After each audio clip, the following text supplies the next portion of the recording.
I'm Robin Carey. I'm CEO of Social Media Today, and I'm going to have a lot of fun here at South by talking to Susan Emmerich and Chris Boudreau, who've been longtime contributors to Social Media Today, but also happen to be the authors of this terrific book, The Most Powerful Brand on Earth. But we've got some big news. We'd like to announce it right this very minute, that we're going to be working together on a special part of the Social Shakeup, which will be September 16th and 17th in Atlanta, Georgia. So what's the news, Susan? The news is we are planning an employee advocacy mini conference as part of the Social Shakeup. So we're so excited to unveil what we're planning. And Chris, if you want to just tell a little bit more about what we've got lined up.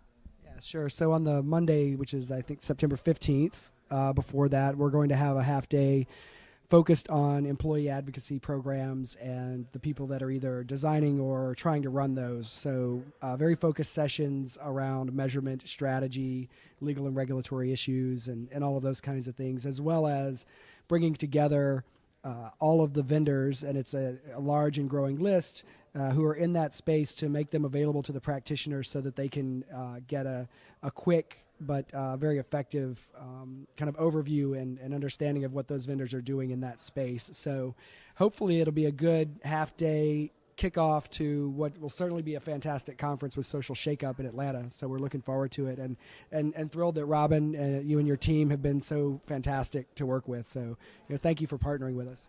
Oh, well, hey, our pleasure. But why employee advocacy? Why does it matter?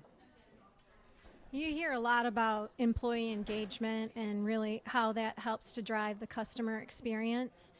But what we're seeing in the marketplace is a lot of times digital marketers or even marketing and communications professionals generally are approaching employee advocacy from a very thin slice of what's possible, in the standpoint of really just thinking about them as content redistributors, if you will.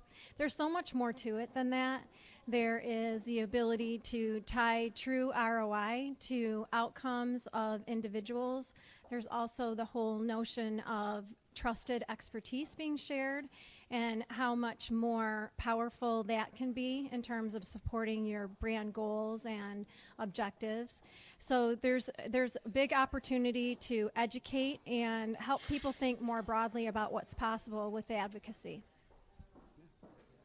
Chris, so one of the things that we hear about social all the time is that to do it right, it is very labor intensive, involves a lot of people because you want to try to create a human-to-human connection. How does employee advocacy fit into, in a sense, addressing that pain point, how to scale? I think there are a few ways. So I think the most obvious is that employees who are engaged in social will create content to some extent, and I think that's even comes, I think, a step after what most brands do, where most brands just want the marketer to write something and the employee to amplify it, right? And so then thinking about how employees can actually create engagement messages and really relationships with the audience that has an affinity toward them as individuals can be very powerful, not just to producing more content, but also developing influence and relationships. And that, of course, has lots of implications around marketing and crisis management and lots of other things, right? So thinking about all of the people in the organization and how they're not all the same. Some might only want to do a little, some might want to do a lot and become very influential and helping provide the right level of resources and support in an ROI-driven way, though, as well, right? So we're going to spend some money. What do we expect to get? And then how are we going to measure that all becomes important, because the other thing, too, is that we're sort of getting to the stage now where I think a lot of the early adopters in this space have gone, they've done it, and now they're being held accountable for outcomes, and they're not sure how to figure that out, how to get that done.